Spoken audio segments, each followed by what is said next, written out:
네, 안녕하세요. 로드테스트 강주인 기자입니다. 저희는 오늘 드디어 기아 2세대 신형 니로를 타러 지금 워커리에서 출발해서 진행을 하고 있습니다. 저희가 배정받은 시승차는 시그니처 풀옵션 모델이고요. 가격이 꽤 비쌉니다.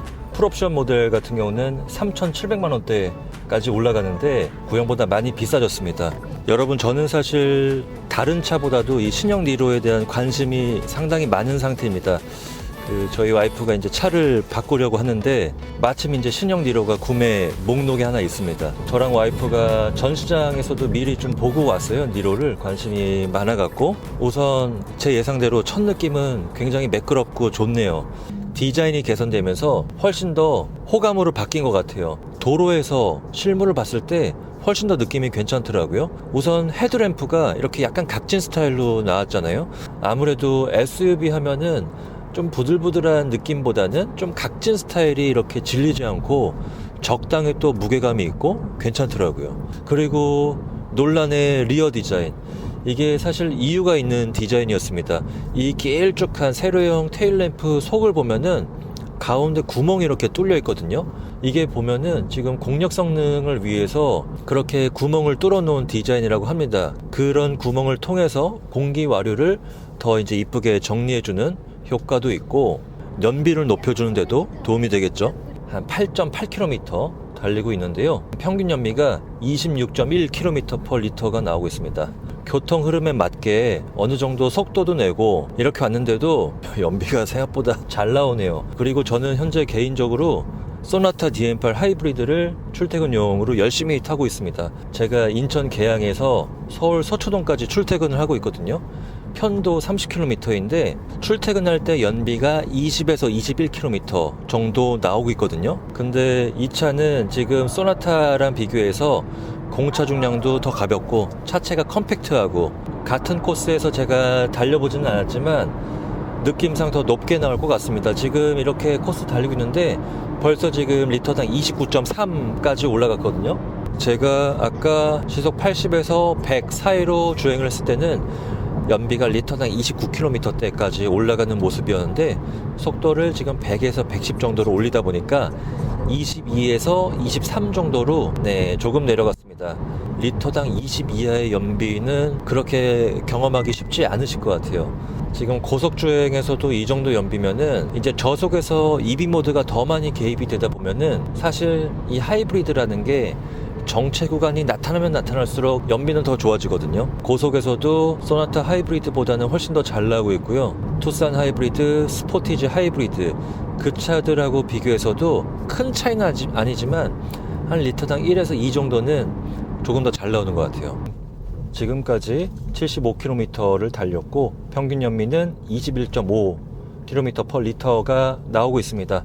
이 차는 말씀드렸다시피 웬만큼 달려서는 20 이하로는 연비가 절대 안 떨어지는 것 같아요. 네, 소나타 DM8 하이브리드나 K5 하이브리드 그리고 투싼 스포티지 하이브리드, 이런 위체급 하이브리드하고 비교해서 실연비는 조금 더 잘 나온다, 이렇게 말씀드릴 수 있을 것 같습니다. 연료 게이지는 절반보다 살짝 적게 있는데 여러분, 이 상태에서도 지금 주행 가는 거리가 401km가 나오고 있습니다. 굳이 더 비싼 돈 주고 전기차를 사야 할까, 이런 생각이 들어요. 이 400km라는 수치가 요즘에 전기차 이 400km를 넘냐 안 넘느냐, 이걸 가지고 좋은 전기차다, 별로 못 가는 전기차다, 이걸 판단을 하잖아요. 이 400이라는 숫자로. 이 하이브리드를 구입하시면은 연료 게이지가 절반 이하로 있어도 400 이상 달립니다. 굳이 전기차를 사야 할 필요가 있을까요? 계속 이제 참고해서 말씀을 드리지만 소나타 하이브리드 기름 가득 채우면은 요즘에 한 6만원에서 7만원 정도 가득 주유를 하는데, 그러면은 주행 가는 거리가 950 이상 찍히거든요. 그러면은 이제 평소에 조금 더 연비 주행하고 하면은 1000km 이상 달리거든요. 그럼 저 같은 경우는 가득 주유를 하면은 한 달 내내 타는 경우도 많습니다. 하이브리드는 지금 당장 가장 좋은 혜택을 누릴 수 있는 차, 이렇게 말씀드릴 수 있을 것 같아요. 자, 지금 시속 100km 정도로 고속도로에서 정속 주행을 하고 있는데 이 상태에서 참 차가 매끄럽고 좋네요. 지금 신형 니로 같은 경우는 플랫폼까지 바뀌었습니다. 현대차 기아의 3세대 플랫폼이 이제 니로에까지 확대 적용이 되면서 이 3세대 플랫폼의 가장 큰 특징은 경량화 그리고 낮은 무게중심입니다. 이 차 역시도 저희가 출발하기 전에 보닛을 열어보니까 엔진이 생각보다 높이를 상당히 낮췄더라고요. 신형 플랫폼으로 개선이 되면서 엔진의 위치 그리고 이 시트의 위치까지도 전부 다 내려가다 보니까 이런 것들이 바로 고속주행할 때 효과가 팍팍 들어옵니다.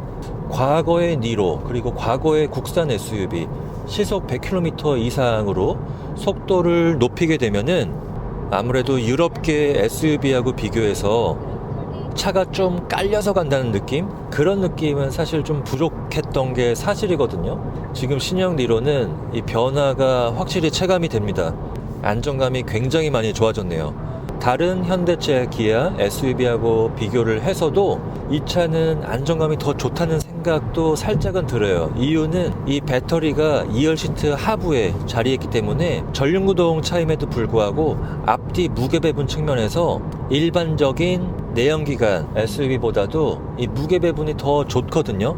리어 쪽에도 무게가 확실하게 있기 때문에 무게 영향도 있는 것 같고 플랫폼의 영향도 있는 것 같고 전반적으로 고속주행 능력이 상당히 깔끔하고 매끈하고 쾌적해졌다, 이런 생각이 많이 드네요. 스티어링 휠의 담력도 과거의 현대차 기아 SUV처럼 마냥 고속에서도 가볍지가 않고 적당한 담력을 주는 게 이 고속에서도 신뢰감을 주는 것 같고, 아무래도 지금 제가 구입을 염두에 두고 있는 차다 보니까 조금 더 날카롭게 지금 파악을 해서 말씀드리고 싶은데, 굳이 지금 억지로 주행 성능에서 단점을 말씀드리고 싶어도 마음에 드네요. 네. 승차감 좋아졌습니다. 지금 안정감이 좋아진 이유가 셰시가 조금 탄탄하다는 느낌을 주거든요. 이 노면 충격이 아주 그냥 자잘한 굴곡까지 다 삼켜주는 그런 세팅은 절대 아니고요. 적당히 좀 탄탄한 느낌이 꽤 재밌습니다. 뒷바퀴가 이 요철을 어떻게 제어하고 있는지 이 움직임도 엉덩이로 느껴질 정도로 셰시가 구형하고 비교해서 좀 탄탄한 느낌이 들거든요. 그럼에도 불구하고 승차감이 그렇게 떨어지진 않습니다. 아마 이 차 사면서 아반떼 같은 준준형 세단하고도 이제 비교해서 구입을 고민하시는 분들도 계실 것 같은데, 아반떼는 이제 일반 가솔린 모델은 리어 서스펜션이 토션빔이고 하이브리드는 멀티 링크죠. 근데 이제 니로 하이브리드 같은 경우는 기본적으로 리어 서스펜션이 멀티 링크 방식입니다. 지금 현재 시판 중인 소형 SUV 중에는 서스펜션 세팅은 이 친구가 가장 나은 것 같아요. 승차감도 괜찮으면서 적당히 좀 탄탄한 느낌을 주는 게 참 좋네요. 요 근래 SUV들, 현대기아차 SUV들을 타보면은 셰시 세팅 능력이 이제는 어느 정도 수준 있는 레벨에 올라왔다는 생각이 많이 듭니다. 자, 지금 구간 단속 구간이니까 스마트 크루즈 컨트롤 한번 이용해 보겠습니다. 자, 시속 100에 놓으니까 초록불이 들어오면서 이제 오토 모드가 들어오는데, 여러분 이 상태에서는 갑자기 정체 구간이 생겨서 차가 정차했다 그래도 가속 페달을 터치하거나 별도의 버튼을 눌러줄 필요가 없습니다. 그냥 앞차가 출발하면 자연스럽게 재출발을 하는, 정지 후 재출발 기능까지 최신 ADAS 시스템이 이 니로에도 들어갔습니다. 차간 거리도 4단계로 조작을 할 수가 있네요. 이 계기판 중앙 모니터에서 속도하고 연비 이런 메뉴들 위아래로 조작을 하고 있는데, 이 버튼의 작동 질감이 굉장히 개선이 됐네요. 이게 뭔가 제네시스급까지 가지 않는 이상 약간 감촉이 조금 떨어지는 경향이 있거든요. 근데 지금 니로 이 스티어링 휠의 버튼, 이 감촉이 굉장히 고급스럽고 뭐랄까 좀 빡빡 정교하게 조립이 된 느낌? 그런 느낌이 되게 좋습니다. 이 스티어링 휠의 직경도 아주 마음에 들고요. 그리고 이 림의 두께, 요즘 기아차가 이 림의 두께를 나름 두툼하게 잘 만들고 있습니다. 특히 운전 좋아하시는 남성분들 중요하게 생각하는 이 그립감, 이런 사소한 부분에서도 신경을 좀 많이 썼다는 생각이 드네요. 자, 그리고 저희가 이렇게 터널을 달리고 있다 보니까 실내에 앰비언트 라이트가 들어오고 있는데 아우디나 뭐 폭스바겐처럼 과하게 들어오지 않고 이 대시보드나 이런 부분에 아주 작은 부위에서 은은하게 들어오는 게 운전 시야도 방해하지 않고 저는 이런 게 참 좋은 것 같아요. 개인적으로 물론 뭐 벤츠 앰비언트 라이트나 이런 좀 화려한 분위기 좋아하시는 분들도 계시겠지만 글쎄요, 저는 야간 운전했을 때 보면은 적당히 은은하게 들어오는 이런 세팅이 훨씬 더 좋더라고요. 아무래도 차가 좀 생각보다 괜찮아서 다른 기자들하고 얘기해 보니까 다들 이제 괜찮다는 평가가 많더라고요. 조금 단점은 말을 안 하냐 이렇게 아쉬워하실 수도 있는데 장점 첫 번째는 EV 모드의 늘어난 개입입니다. 좋은 연비보다는 조금 더 디테일하게 설명을 드리고 싶은데요. 제가 지금 타고 있는 소나타 하이브리드보다도 EV 모드가 아주 적극적으로 개입이 되거든요. 가장 큰 비결이 스티어링 휠 뒤에 있는 시프트 패들인 것 같아요. 단순히 기어 단수를 조작하는 그런 시프트 패들이 아닙니다. 회생 제동 시스템을 총 4단계로 조절할 수 있는 시프트 패들인데요. 뭐 요즘 나오는 전기차 기아 EV6에도 이 기능이 적용되어 있고 여기서 이제 평범하게 달리다가 마이너스 쪽으로 한 단계 달리게 되면 지금 계기판에 레벨 1이라고 이렇게 표시가 들어오는데 이 회생 제동 시스템의 개입 강도를 점점 더 키워줄 수가 있어요. 그냥 이 시스템을 아예 끄고 달릴 때는 가속 페달에서 발을 뗄 때 감속이 그렇게 안 되고요. 스무스하게 속도를 밀어주면서 가는 게 느낌이 좋거든요. 약간 도요타 하이브리드 느낌도 나는 게 이게 고속에서는 확실히 도움되는 게 여러분 탄력 주행한다, 뭐 타력 주행한다 이렇게 표현들을 많이 하시잖아요. 이렇게 고속도로 한 시속 100km로 달리다가 가속 페달에서 이렇게 발을 떼는 것만으로도 감속이 그렇게 안 돼요. 그냥 코스팅 모드라고 하죠. 엔진하고 클러치를 떼서 속도를 이렇게 그렇게 감속이 되지 않고 속도를 적당히 유지하면서 이렇게 항속 주행할 수 있는 거, 그런 주행 감각이 이 2세대 니로에도 구현이 되어 있습니다. 고속 주행을 하다가 가속 페달을 살짝 터치하고 떼고 이렇게 주행을 이제 살살 어루만지면서 하면은 속도가 줄어들지 않고도 연비는 아주 높이면서 주행할 수 있는 이런 장점이 있거든요. 가다서다 반복되는 도심 정체 구간에서는 이 회생제동 시스템의 개입 강도를 마이너스를 당겨서 점진적으로 높여주는 거예요. 이게 가속 페달에서 발을 떼는 것만으로도 감속이 어느 정도 크게 일어나게 되고 자연스럽게 이 회생제동 시스템의 강도를 늘려주면서 또 배터리도 충전해주는 그런 장점들을 누릴 수가 있습니다. 그런데 이게 레벨 4단계로 두더라도 전기차들 특히 페달에서 발을 뗄 때 이 머리끄덩이 끄집어 당기는 그런 아주 불쾌한 느낌까지는 안 들고요. 아주 자연스럽게 브레이크를 밟아주는 그런 느낌이 들거든요. 아주 이질감 없이 세팅을 잘한 것 같습니다. 그렇기 때문에 이 가다서다 반복되는 도심 환경에서 배터리가 그렇게 하락되는 거를 막아주기 때문에 자연스럽게 이 EV 모드의 개입 시간을 늘려주기 때문에 효율이 더 좋게 나오지 않나 이런 생각이 듭니다. 이거는 참 제가 첫 번째 장점으로 확실하게 말씀드릴 수 있을 것 같아요. 장점 두 번째는 탄탄한 주행 질감입니다. 유럽 차들의 세팅을 좋아하시는 분들은 지금 신형 니로의 이 셰시 세팅을 굉장히 좋아하실 것 같아요. 자, 탄탄한 느낌이 들어서 이렇게 코너를 돌아 나갈 때도 이 바깥쪽 서스펜션이 과거의 니로나 과거 국산 SUV처럼 한쪽으로 크게 이 자세가 무너지진 않거든요. 셰시가 탄탄하게 되면은 승차감이 조금 떨어지는 거 아니냐 이렇게 생각하실 수가 있는데 이 요즘 현대차 기아의 셰시 세팅 능력은 정말 수준급으로 올라온 것 같아요. 탄탄한 느낌이 나면서 승차감도 그렇게 해치지 않은 그 절묘하게 균형, 밸런스를 잘 맞췄다는 생각이 듭니다. 장점 세 번째는 넉넉한 뒷좌석 공간입니다. 이 니로 같은 경우는 일단 휠 베이스가 2720mm에 달하고요. 거의 뭐 준준형 SUV에 필적할 만한 아주 넉넉한 휠 베이스라고 할 수 있는데 뒷좌석에 앉았을 때 다리 공간이 동급의 소형 SUV보다 훨씬 더 넉넉한 측면이 있습니다. 네, 그런 점이 가장 큰 장점이지 않을까 이렇게 생각이 듭니다. 제가 이번 시승행사에서 느낀 첫 번째 단점은 조금 부족한 수납 공간이에요. 이 차가 디자인은 실내에도 나름 또 멋있게 들어갔어요. 이렇게 커브드 디스플레이도 들어가고 질감 자체가 일단 보기에도 괜찮고 아주 뭐 질감이 고급스럽다기보다는 동급의 소형 SUV랑 비교해서 친환경 소재도 많이 적용이 되어 있고 일단 눈으로 봤을 때 뭔가 다르다 이런 느낌을 주거든요.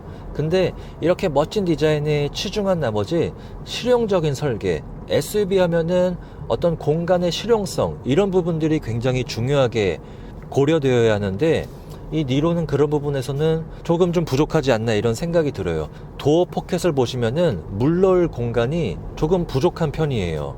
조금 디자인이 이렇게 사선으로 들어가면서 공간이 넉넉하지가 않거든요.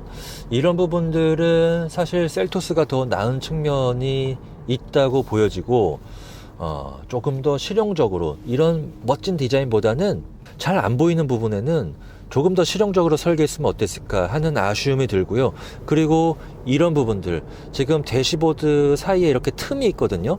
근데 이 부분에 그냥 블랙 유광 패널을 더 씌워놓고 앰비언트 라이트만 심어놓은 거, 참 이거는 이런 자투리 공간을 그냥 디자인적으로만 채울 게 아니라 이 스마트폰 하나 정도 놓을 이런 트레이를 구성을 해놨으면 어땠을까, 아이디어적인 공간을 하나라도 더 추가했으면 어땠을까 하는 아쉬움이 듭니다. 자, 여기 부분도 지금 공간이 되게 심플해요. 버튼들 직관적으로 누를 수 있게 구성을 잘 해놨는데요.